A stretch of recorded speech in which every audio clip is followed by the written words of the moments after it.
Mənim əziz qonşum Xalid, hər tərəfli savada, biliyə malik bir insan. Biz bu müqəddəs yerdə bu gün oturmuşuq. Yenə müqəddəslərimizi yad eləyək. Bu günə qədər bizim xatırladığımız, bizim nəsil, yəni 60-70-ci illərdə dünyaya gəlmiş nəslin ən çox xatırladığı müəllimlərdən biri sizin atanız Xanəli müəllimdir. Xanəli müəllimin təkcə bir müəllim kimi yox, məktəbin, Oracahan hər tərəfli inkişafında böyük rol oldu. İndi də o köhnə məktəb, hələ sökülməyən məktəbin qabağından keçəndə, o möhtəşəm məktəb yazısını görəndə hamının yadına kim düşür? Xanəli müəllim düşür. Çünki onu öz zəhməti ilə düzəldib, tikib, yapışdırıb bura. Bugünkü mövzumuz Xanəli müəllimlə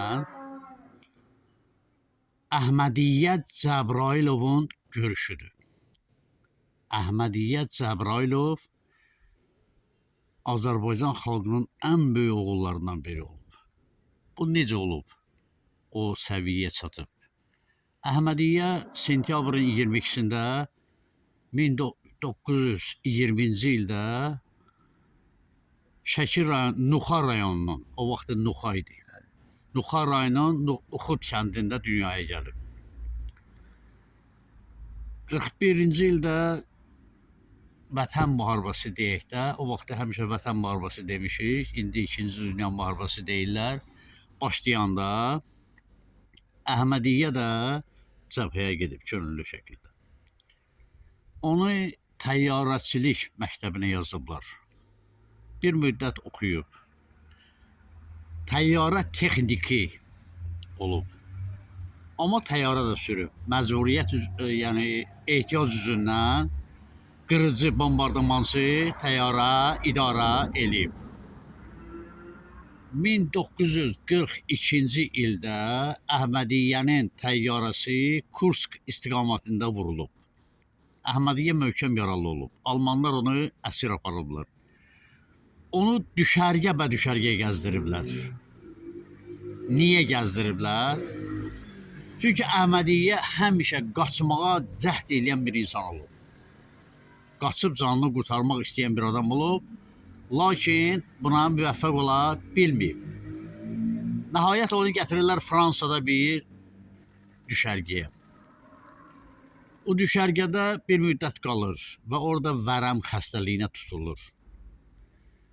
Elə olur ki, orada Fransanın məşhur xanımlarından biri, yəni düşərgə ilə yaxından əlaqəsi olan və eyni zamanda da Fransa müqavimət hərəkatı ilə əlaqəsi olan, yəni iki başlı oyun oynayan bir xanımın rastına çıxır.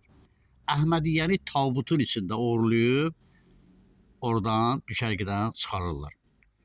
Əhmədiyyə partizan hərəkatına qoşulur və tezliklə şöhrət qazanır. Həm etibar qazanır, həm qəhrəmanlığı, cəsurluğu ilə şöhrət qazanır. Fransanın bir sıra şəhərlərdən azad olunmasında Əhmədiyyə Cəbrailovun misilsiz xidmətləri olur. Əhmədiyyənin haqqında eşitdikcə bizim rəhmətli Mixaylo yada düşür. Eynən onun kimi təxribatlar aparır, Alman vaqonlarını partlatmaq, Fransaya daşınan uşaqların orada azad eləmək, fransız vətəndaşlarını azad eləmək, fransız şəhərlərini azad eləmək və Əhmədiyyə orada bir sıra ən böyük partizan dəstələrində demək fəaliyyət göstərir. Və günlərin birində fransız partizan dəstəsinin prezidenti general Charles de Gaulle ilə görüşür. Onun qəhrəmanlığı haqqında eşidən Charles de Gaulle'da böyük maraq, həvəs yaranır və artıq onların arasında dostluq başlayır. Və Charles de Gaulle'un iştirak elədiyi məclislərdə çox zaman Əhmədiyyə Cəbrailov da iştirak edir. 45-ci ildə müharibə bitəndən sonra Əhmədiyyə Cəbrailov Fransanın şəhərlərindən birinin komendantı olur bir müddət. Lakin vətən həvəsi onu neynir? Vətənə cəlb edir. Bu işdə Charles de Gaulle Əhmədiyyə Cəbrailova kömək edir və onu demək vətənə qayıtmasına qaytarır. Lakin bilirik ki, o dövrdə Stalinin əmri ilə hər hansı əsir düşən bir əskər vətən xaini sayılırdı. Ağına bozuna baxmadan həbs edirdilər, yəni işgəncələr verirdilər, cəzalandırırdılar və onlardan biri də Əhmədiyyə Cəbrayılov. Bu proses 1966-cı ilə qədər davam edib. 1966-cı ildə Fransanın prezidenti, yəni General Charles de Gaulle sonradan ki Fransanın prezidenti olur və onun SSR-yə gəlişi Əhmədiyyəni xilas edir. Bu cəzalardan, bu təqiblərdən, Sovet dövrünün, KGB-nin təqiblərindən qoruyur. Və Charles de Gaulle ilə görüşəndən sonra artıq məlum olur ki, sən demə vətən xaini saydığımız bu insan müqavimət hərəkatının, Alman faşistlərə qarşı mübarizənin ən öndə gedənlərdən biri olub. Və həddindən çox və böyük mükafatlara layiq görülür. Fransanın döyüşə dair müxtəlif mükafatlarını alıb. Və ondan sonra SSR hökuməti də Əhmədiyyə Cəbrayılovu mükafatlandırır və ona çoxlu medallarla təltif olunur. Fransanın ən böyük mükafatları, üstəgəl demək SSR mükafatları və ondan sonra Əhmədiyyə fürsət tapır, yenə kənd zavodu məktəbini başa vurur, agronom kimi öz doğma şəkisində işləməyə başlayır, davam edir. 70-80-ci illərdə bir neçə dəfə Əhmədiyyə Cəbrayılova icazə verilir ki, döyüşdüyü, azad elədiyi yerlərə, yəni Normandiya, Fransaya getsin. Əhmədiyyə o getdiyi yerlərdə o qədər gözəl qarşılanır. Ən böyük rütbəli prezidentdən tutmuş ən aşağı rütbələrə qədər o demək hərbiçilər, dövlət adamları Əhmədiyyə Cəbrayılovla görüşür. Onunla doğma bir insan kimi deməyə münasibət ona göstərirlər. Demək bu proses, bu yəni Əhmədiyyənin bu xoş dövrü, o həm də ailə qurur, 7 uşaq yəsi olur. Və onu da deyim ki, onun oğlu Mikhail Cəbrayılov da Azərbaycan milli qəhrəmanıdır. Bu qəhrəmandan elə qəhrəman törəyir. Mikhail Cəbrayılov da Azərbaycanın milli qəhrəmanıdır. Çox bir bədbəxt təsadüf nəticəsində 1994-cü ildə telefon butkasında telefonla danışarkən yük maşınının vurması nəticəsində Əhmədiyyə Cəbrayılov həyatını dəyişir. Yəni dünyadan köçür qəza nəticəsində. Amma bundan xəbərsiz olan Fransız hökuməti 1995-ci ildə ona fəxri təqaüd ayırırlar, mükafatlarla yenə də SSR-yə, Azərbaycana göndərirlər. Əhmədiyyə Cəbrayılov indi Azərbaycanın, yəni bu müharibədən xəbəri olan hər bir insanın qəlbində xüsusi yeri olan bir insandır. Bizim rəhmətli Xanəli müəllim də müharibə qəhrəmanıdır. 41-45-in odundan, alovundan çıxıb. Onun pedaqoji fəaliyyəti bir qəhrəmanlıq. Amma onun müharibə fəaliyyəti isə daha böyük bir qəhrəmanlıqdır. Bilirik, hətta ondan ölümü haqqında, yəni qara kağız da gəlib. O vaxtı bəd xəbərə qara kağız deyərdi, 3 gün olardı. Demək, hətta onu da görüb.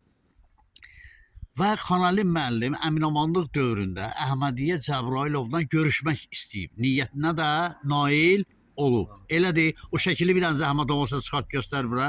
Ayağını şəkildə bir də göstərək. Yəni bunların görüşü harda baş tutub? Xanəli müəllimlə Cəbrayıl Əhmədiyyənin görüşü harda baş tutub? Deməli, atam Əhmədliyə böyük vətən müharibəsi burada, yəni mənim ekranımdan sağ tərəfdə ikinci Əhmədiyyə Cəbrayılovdur, ortada isə demək Xanəli müəllimdir. Elədir? Bəli. Buyur, davam elə. Deməli, böyük vətən müharibəsi dövründə həmişə bu söhbətlər istər məktəblərdə, ictimai yerlərdə və televiziya, radiolarda həmişə verilişdə gedərdi. Rəhmətli atam həmişə böyük vətən müharibəsində maraqla danışardı. Günlərin bir günü Əhmədiyyə Cəbrayılov haqqında danışırdı. Bu söhbət 1971-ci ildə oldu. Dedi, onun misilsiz qəhrəmanlıq şücaəti olub. Mən çalışacağım həmin o partizanla, milli qəhrəman, Fransanın milli qəhrəmanı partizan Əhmədliyə Cəbrayıllə görüşər. Əfsuslar olsun ki, onun adresi, ünvanı bilinmirdi. O vaxtı rəhmətli atam Azərbaycan Respublika Hərbi Komissarlığına sorğu göndərdi. Əliağa Quliyevdi, səhv eləmirəmsə, həmin ora general. Və sorğudan cavab gəldi, ünvan gəldi. Onlar məktublaşdılar. Əhmədliyə Cəbrayılov mənim atamın dəvətin səmimi qəlbinə Qəbul elədi. Deməli 71-ci il məktəb bitəndən sonra, tətilə buraxandan sonra atam Həmkarlar İttifaqı tərəfindən putovka alıb Şəki istirahət evinə ezam olundu. Və orada məqsədi oradadır ki, Əhmədliyə Cəbrayıllə görüşsün. Və orada məclis qurulur. Əhmədliyə Cəbrayılov təntənəli sürətdə Şəki istirahət evinə gəlib. Böyük izdihamlı çıxışlar olub orada. Çox gözəl, siz necə təqdimat verdiniz, demək olar ki, həmin təqdimatlar hamısı bu şəkildə tarixi sənədlərlə, faktlarla necə bir siz gənc şair, jurnalist kimi əlaqələndirirdiniz. Bu faktlar dəqiqliklə hamısı yerindədir, üst-üstə düşür. Xavi bir dəqiqə üzr istəyirəm, tamaşaçılardan üzr istəyirəm ki, biz yer seçimində həmişə buranı seçirik. Amma hardan bilək ki, bizim qarşımızdakı otlaq sahasında heyvan bağlayıblar. Onun səsi də kənd həyatında yəqin bizi bağışlayarlar. Buyurun. Və nəysə dəvəti qəbul olundu. İzdihamlı iclaslar keçirilib həmin istirahət evində. İstirahətə gələn bütün şəxslər, heyətlər də orada olub. Şəkildə olan orada 2-3 nəfər də istirahət edən şəxslərdən olub. Çox təəssüratlı müharibənin alovlu gedişatından, partizan hərəkatından, onun öz misilsiz şücaətindən söhbətlər edilir. Rətim atam demək olar ki, öz arzusuna çatdı və orada ondan da müharibənin özü də Böyük Vətən müharibəsi 50 idi. O da müharibədə olmuşdu. Amma qaldı ki, onun misilsiz şücaətin arzusundadır ki, onunla görüşüm və ondan da bir şey öyrənim.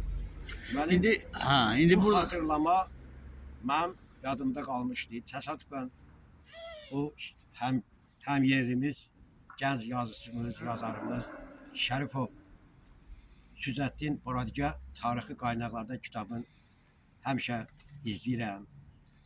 159-cu səhifədə atam haqqında yazıda bir cümlə işlədir. Xanalı müəllim Borodya qəsəbəsində təhsilin inkişafında misilsiz əməyi olmuşdur. Bu cümlə müəllif tərəfindən mənim ailəmə verilən böyük bir qiymətləndirildi.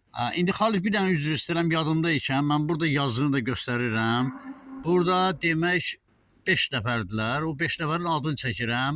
Nağıyev İbrahim Cəllabaddan, Bəli. Axundov 24, yəqin onların ünvanıdır. Bəli. Sonra Əhmədiyyə Cəbrayılov məlumdur.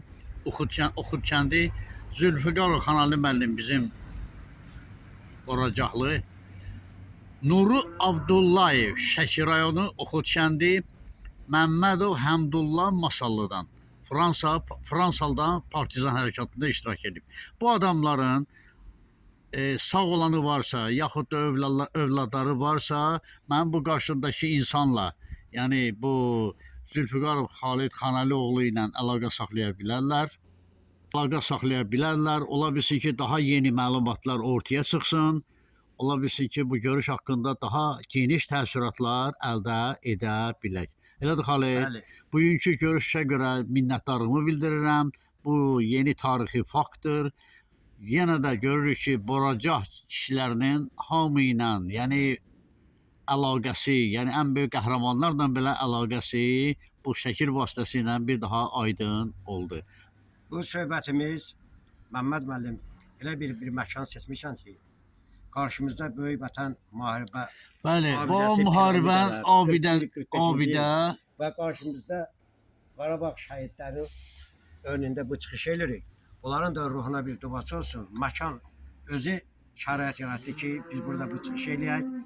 Onların ruhları şad olsun. Allah onları rəhmət eləsin. İstər Qarabağ şəhidlərin, istər Böyük Vətən müharibəsində həlak olanları biz həmişə xatırlamışıq, həmişə xatırladıq. Heç kəs unudulmur, heç kəs yaddan çıxmır. Çox sağ ol. Allah sizin canınızı salamat olsun. Siz həmişə tarixi faktları araşdırırsınız, ictimaiyyətə çatdırırsınız. Ona görə sizə dərin minnətdarlığımı bildirirəm. Sağ ol, sağ ol.